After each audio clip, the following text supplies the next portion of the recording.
A Colorado blizzard roars at -25 degrees, wind shrieking like a war zone, when a wounded veteran stumbles onto a porch, blood spurting from his chest, collapsing in a crimson pool on the ice. A single mother, a combat medic forged in Afghanistan's hellfire, braves the storm to save him, dragging his near-lifeless body inside, her hands stained red. But her parents, embittered veterans themselves, bare their teeth, spitting, "He's a coward. Let him rot." Their betrayal cuts deeper than the cold, scorning the soldier's sacrifice and her honor. It's infuriating. She saves a brother in arms, and they punish her with cruelty, casting her and her two sobbing kids into the merciless blizzard, the doors slam echoing like a gunshot. Why did her loyalty shatter her world? Who was this dying man? I swore to never leave a soldier behind, and that night, their heartless act shattered me, but not my resolve. Comment where you're watching, this story will sear your soul. My name is Jessica Harper, and I'm 34 years old. 10 months ago, my world crumbled when my husband, Tom, betrayed me, draining our savings and leaving me and our two kids, Ava and Lucas, with nothing but heartbreak. I had no choice but to return to my parents' isolated ranch in Colorado, 40 miles from the nearest town, just outside the shadow of Fort Carson.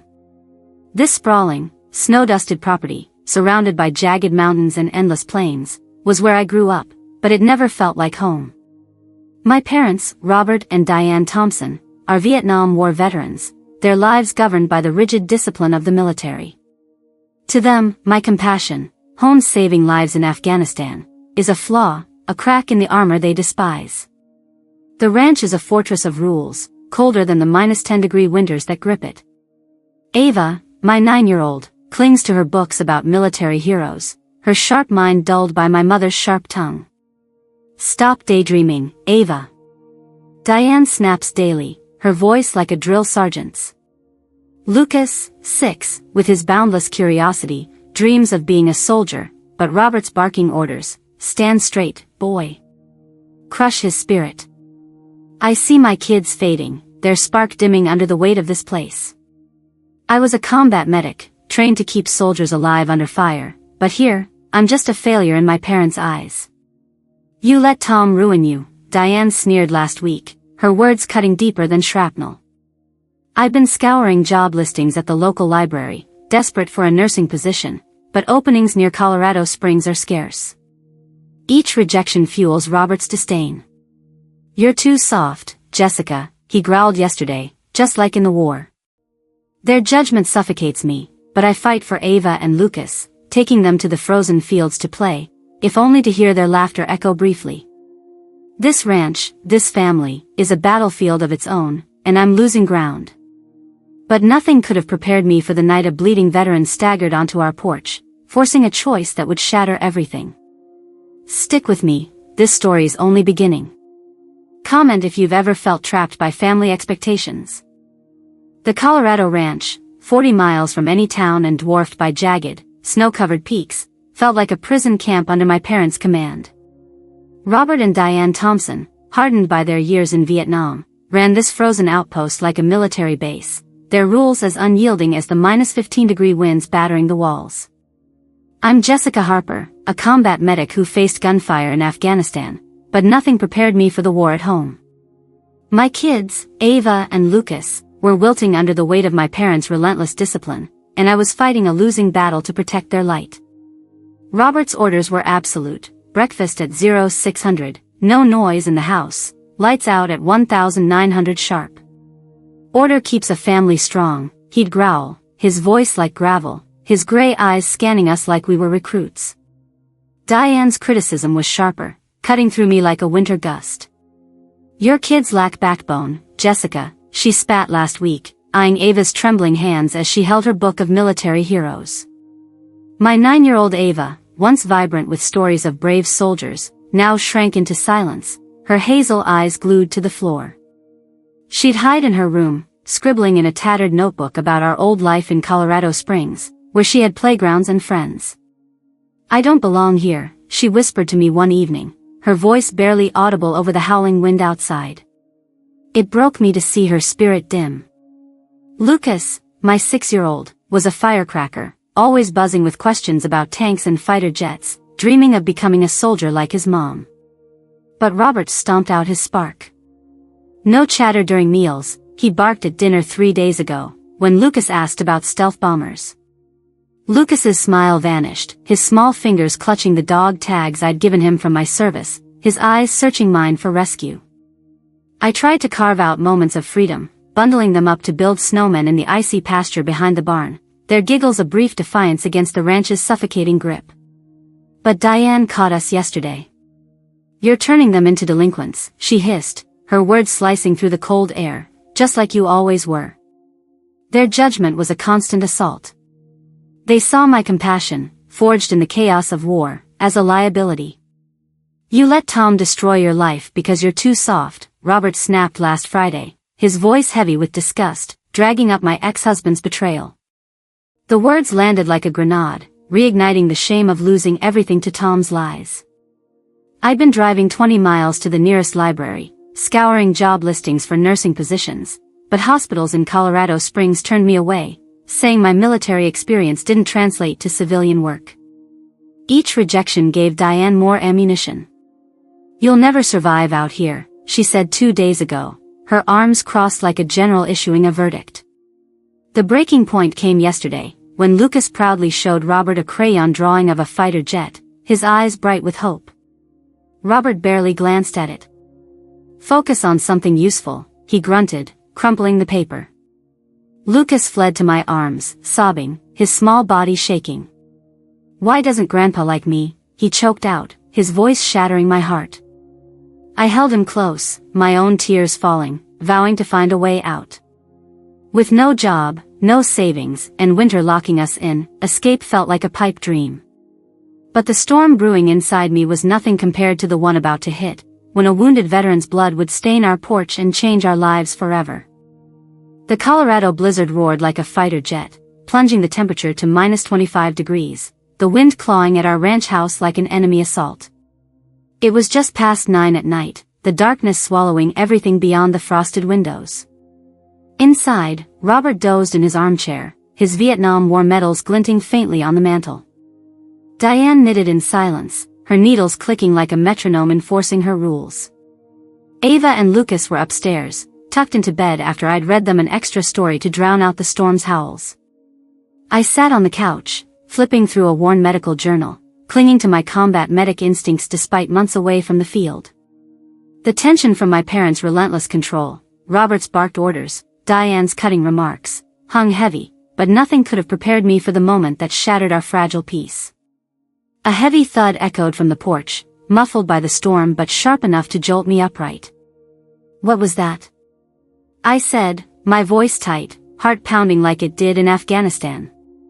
Diane's eyes flicked up, cold and dismissive. "Just the wind, Jessica. Don't be paranoid." But the sound wasn't debris, it was too deliberate, too human. I rushed to the window, wiping frost from the glass, and froze. A man lay crumpled on the porch, blood seeping from his chest, staining the snow crimson under the dim porch light. His military jacket and weathered face screamed veteran, his shallow breaths fogging in the frigid air. "Dad, someone's hurt," I shouted, already yanking open the door. The wind nearly ripped it from my hands, spraying snow across the floor. Robert snapped awake, grabbing a flashlight. "Stay back, Jessica," he barked, his voice like a drill sergeant's. I ignored him, dropping to my knees beside the stranger. His skin was ice cold, his pulse weak. Blood soaked his jacket from a gunshot wound just below his collarbone. My medic training kicked in. "He's been shot," I said, pressing my hands against the wound. "We need to get him inside now." "He's a stranger, Jessica." Diane snapped, stepping into the doorway, her face twisted with fear. "He could be a deserter, a criminal. You're endangering your kids." The man's eyes fluttered open, blue and piercing despite his pain. "Please, no military police," he rasped, his voice barely audible over the wind. "They're hunting me." His words sent a chill down my spine, not from the cold but from the mystery they carried. Robert shone his flashlight on the man's face, his jaw tightening. "We're calling the sheriff. This isn't our problem. He'll die before anyone gets here in this storm." I shot back, my hands slick with blood as I applied pressure. "I took an oath to save lives, Dad, and I'm not breaking it." Diane's voice turned venomous. "Your oath got you nothing but a failed marriage and 2 kids you can't support. Don't bring trouble into this house." Her words stung, but I didn't flinch. "Get me towels and the first aid kit from the bathroom," I ordered, my voice steady despite the chaos. Robert hesitated, his flashlight trembling slightly. "Jessica, we don't know this man. He could be dangerous." The stranger gripped my wrist, his eyes locking onto mine. "I'm Nathan," he whispered, pain lacing every syllable. "I swear. I'm not your enemy." His plea echoed the cries of soldiers I'd saved in war, and my resolve hardened. "Help me carry him inside, Dad, or step aside," I said, my tone unyielding. Reluctantly, Robert helped me lift Nathan, his weight heavy against us as we staggered into the kitchen. Diane stood frozen, her face a mask of fury. "You're making a mistake, Jessica," she hissed. "This will cost you everything." I laid Nathan on the kitchen table, cutting away his blood-soaked jacket with scissors. The wound was deep, but the bullet had missed his lungs. I worked fast, cleaning the gash, my hands steady despite Diane's glares and Robert's muttered warnings. Nathan's breathing stabilized, but his whispered warning, "They're hunting me," rang in my ears. Who was he? Why was he here? I didn't know yet, but saving him felt like the only right choice in a house full of wrong ones. The storm outside was nothing compared to the one brewing within these walls, and it was about to explode. The blizzard's fury shook the Colorado ranch, the temperature plummeting to -30 degrees, the wind screaming like an air raid siren. Inside, the kitchen reeked of blood and antiseptic as I bandaged Nathan Brooks' gunshot wound, his shallow breath steadying under my hands. My parents, Robert and Diane Thompson, loomed in the doorway, their faces carved with rage. I'd saved a wounded veteran, a brother in arms, but to them, I'd brought a traitor into their fortress. The air crackled with tension, my combat medic instincts clashing with their Vietnam-era paranoia. Ava and Lucas slept upstairs, unaware of the storm, both outside and within, that was about to upend our lives. Diane's voice cut through the silence like a knife. "You've gone too far, Jessica," she hissed, arms crossed tight. "This stranger's trouble, and you're putting your kids at risk." I kept my hands on Nathan's bandage, my heart pounding. "He's a veteran, Mom, bleeding out. I'm not letting him die." Robert stepped forward, his boots heavy on the hardwood. "This is my house," he growled, his gray eyes like steel. "Either he goes, or you all do. Choose now." His ultimatum hit like a mortar round, but I held my ground. "I choose life, Dad," I said, my voice steady despite the fear clawing my chest. "I swore to save soldiers, and I won't break that oath." Diane's face twisted with fury. "You're choosing a nobody over your family. You've always been reckless." Her words dredged up every insult she'd hurled since I returned, weak, naive, a failure. Nathan stirred, his voice weak but firm. "Please, don't fight because of me," he rasped. "I'll go." I shook my head, pressing a fresh gauze pad to his wound. "You're not moving in this condition," I snapped. Robert's patience snapped too. "Enough," he roared. "Pack your things, Jessica. You and the kids are out, tonight." The words landed like a physical blow.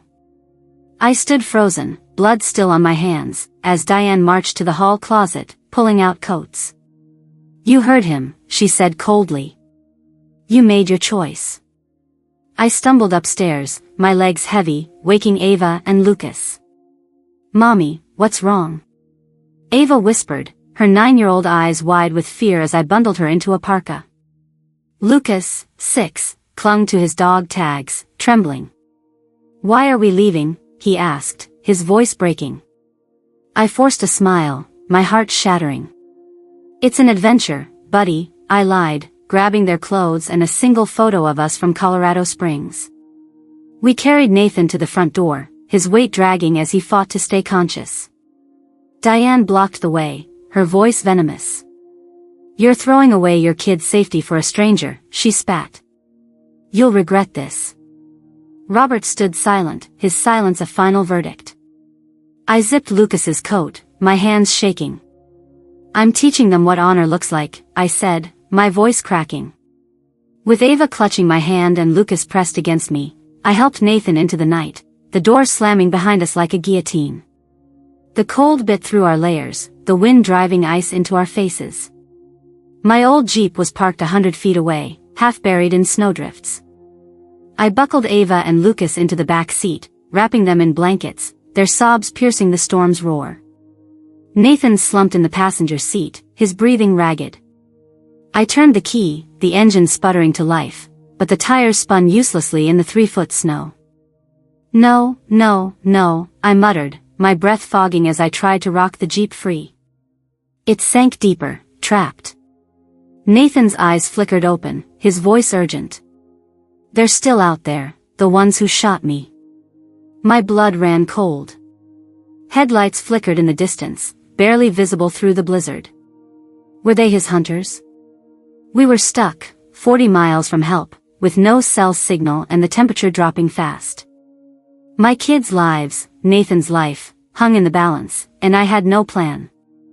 The Colorado blizzard roared like an unending artillery barrage, the temperature locked at -30 degrees, the wind slashing our faces with ice as sharp as shrapnel. I trudged through 2-foot snowdrifts, my 6-year-old Lucas cradled in my arms, his small body shivering despite the blanket wrapped around him. Ava, my 9-year-old, gripped my coat, her flashlight beam trembling as she fought to keep pace. Nathan Brooks, the wounded veteran I'd saved, leaned heavily on my shoulder, his blood-soaked bandage seeping under my grip. We'd been cast out by my parents, Robert and Diane Thompson, their door slamming shut on us like a court-martial verdict. The distant flicker of headlights from Segment 5 still haunted me. Nathan's hunters could be closing in. My old Jeep, stuck in a snowbank a mile back, was no refuge. We were 40 miles from help, with no cell signal, and I was running on pure instinct, my combat medic training the only thing keeping us moving. "Keep going, Ava," I urged, my voice hoarse against the storm's howl. Her hazel eyes, wide with fear, met mine. "I'm trying, Mommy," she whispered, her breath fogging in the frigid air. Lucas whimpered, clutching his dog tags. "It's too cold," he mumbled, his voice breaking my heart. Nathan groaned, his steps faltering. "My place, 3 miles east," he rasped, pointing toward a dark pine grove. "Shelter there." 3 miles in this blizzard felt like a death march, but staying still meant freezing. I tightened my grip on him. "You're not dying on me, soldier," I said, my Afghanistan resolve kicking in. We moved together. The trek was hell. Snow stung my eyes, my boots sank with every step, and Lucas's weight burned my arms. Ava stumbled but refused to cry, her courage piercing through my fear. After what felt like hours, the pines loomed ahead, a black wall against the white chaos. Nathan pointed to a hidden path. "Through there," he gasped. I pushed forward, heart pounding, until a structure emerged, a sleek, modern mansion, its glass walls glowing faintly, like a beacon in the storm. "This is your place?" I asked, disbelief cutting through my exhaustion. It wasn't a cabin, it was a fortress, high-tech and imposing, nothing like the rancher's shack I'd imagined. We staggered inside, the warmth hitting like a lifeline. I lowered Nathan onto a leather couch, checking his bandage, still holding, but barely. Ava and Lucas huddled by a massive fireplace, their faces pale but alive. "It's like a castle," Ava whispered, her voice awed. I found a kitchen stocked with supplies and made hot cocoa, their small hands wrapping around mugs as color returned to their cheeks. Nathan's eyes, blue and steady despite his pain, met mine. "I owe you my life," he said softly. "But I haven't been honest." My stomach tightened. "Who are you, really?" I asked, my voice low. He took a ragged breath. I'm Nathan Brooks, CEO of Brooks Defense Tech. We build security systems for the Pentagon. Those men who shot me? Corporate spies, after our latest prototype. My jaw dropped. A billionaire, not a drifter, sitting on my parents' kitchen table hours ago. Why didn't you say anything? I demanded, anger flaring. He winced, not from the wound. I didn't know if I could trust anyone. Not after the ambush. His voice softened. But you risked everything for a stranger. I sank into a chair, processing his words. In Afghanistan, I'd lost comrades, seen betrayal in war's chaos. Nathan's story stirred those memories. I lost my wife to cancer 4 years ago, he said, eyes distant. I buried myself in work, but it didn't heal the pain. You reminded me what it means to fight for someone. I nodded, my own scars surfacing, Tom's betrayal, my parents' rejection. I know about fighting alone, I said quietly. But we're not alone now. As the fire crackled, a fragile bond formed, not just medic and patient, but two soldiers finding hope in the dark. The storm outside raged, but inside, we'd found sanctuary, for now. The Colorado blizzard had faded, leaving a crisp dawn and a fragile hope in its wake. After our harrowing trek through -30-degree snow to Nathan Brooks' high-tech mansion, Jessica Harper stood at a crossroads. Saving Nathan, a wounded veteran revealed as the CEO of Brooks Defense Tech, had cost me my parents' home, but it opened a door I never expected. 3 weeks after that fateful night, I sat in a sleek office in Colorado Springs, 15 miles from the ranch, facing a panel of executives from Nathan's foundation. My hands trembled as I clutched my resume, my combat medic experience laid bare. Your field expertise is unmatched, Ms. Harper, the lead interviewer said, her voice warm. We need someone like you to lead our veteran healthcare program. I'd applied through official channels, insisting on no favors despite Nathan's offer. When they extended the job, director of the Brooks Foundation's Community Health Initiative, with a salary to support my kids, I felt a spark of pride I hadn't known since Afghanistan. The job meant independence, a chance to rebuild for Ava and Lucas. We moved into a cozy 2-bedroom house in Colorado Springs, a 10-minute walk from their new school. Ava, my 9-year-old, once silenced by my parents' rules, blossomed in her science club, her hazel eyes bright as she described building a model rocket. It's like the ones you saw in the army, Mommy, she said last week, her smile lighting up our small living room. Lucas, 6, found his spark in karate class, his energy no longer stifled by Robert's barked orders. Look, I'm a ninja, he shouted yesterday, showing off a new kick, his dog tags bouncing proudly. Seeing them thrive after months of my parents' suffocating control felt like a victory sweeter than any medal. But the shadow of Robert and Diane Thompson lingered. Their betrayal, throwing us into a blizzard for saving Nathan, still burned. I avoided their calls, my heart too raw to face them. Yet, Nathan, ever the soldier, sensed my struggle. They're your family, Jessica, he said one evening, his blue eyes steady as we sat by his mansion's fireplace. You don't have to forgive, but closure might help.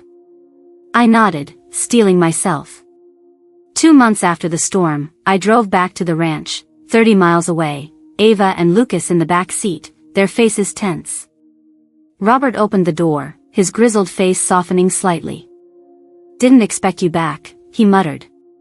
Diane stood behind him, her arms crossed but her eyes uncertain. I'm not here to beg, I said, my voice firm, echoing the resolve I'd found in Afghanistan. I'm here to set boundaries. Ava and Lucas deserve grandparents, but not at the cost of our peace. Diane's lips tightened. We thought we were protecting you, she said, her voice quieter than I'd ever heard. Robert shifted uncomfortably. We were wrong to push you out, he admitted, glancing at Lucas, who clutched my hand. It wasn't an apology, but it was a crack in their armor. Ava stepped forward, her voice small but brave. I just want you to like us, she said. Diane's eyes softened, and she knelt to hug her, a gesture I hadn't seen in years. We left with a fragile truce, not healed but hopeful. Back in Colorado Springs, I threw myself into the foundation, designing mobile clinics for veterans in rural areas. Nathan became a mentor, his own scars from Iraq forging a bond between us. "You're stronger than you know," he told me last night, handing me a report showing our clinics had served 50 veterans in a month. For the first time since Tom's betrayal, I felt like I was rebuilding, not just surviving. But a new threat loomed, one that would test my strength again. 2 months after the blizzard that changed everything, Jessica Harper was settling into our new life in Colorado Springs, 15 miles from my parents' ranch.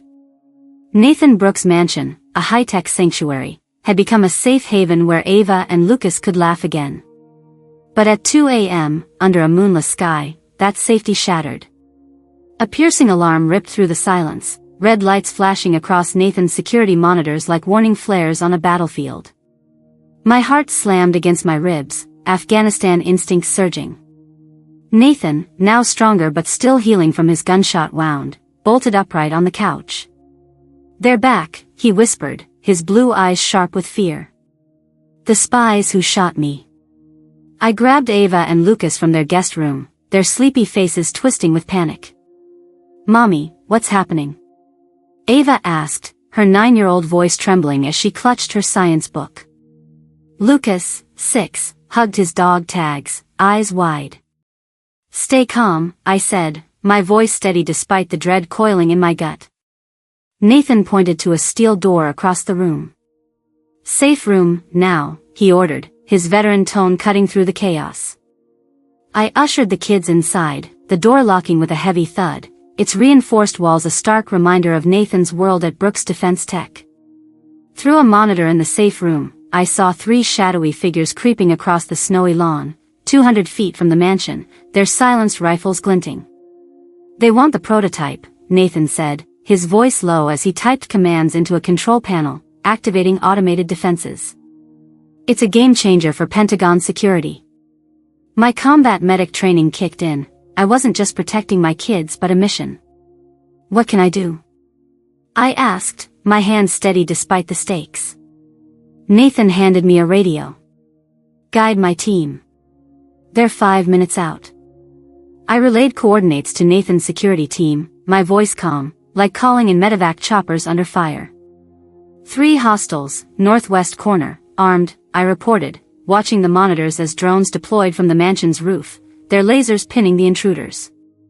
Ava gripped my hand, whispering, "You're brave, Mommy." I squeezed back, my heart swelling.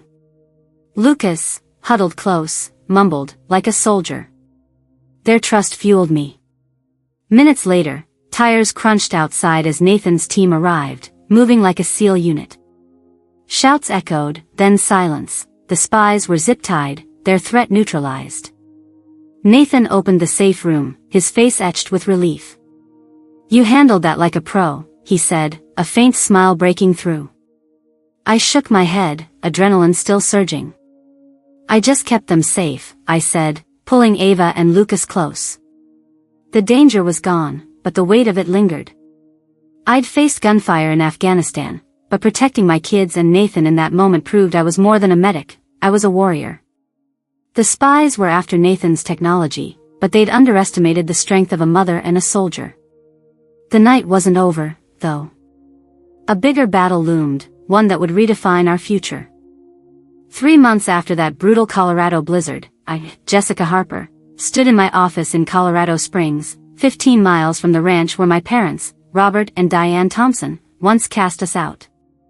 From a combat medic broken by betrayal, first by my ex-husband Tom, then by my own family, I'd become a leader, directing mobile clinics that brought healthcare to veterans across rural Colorado.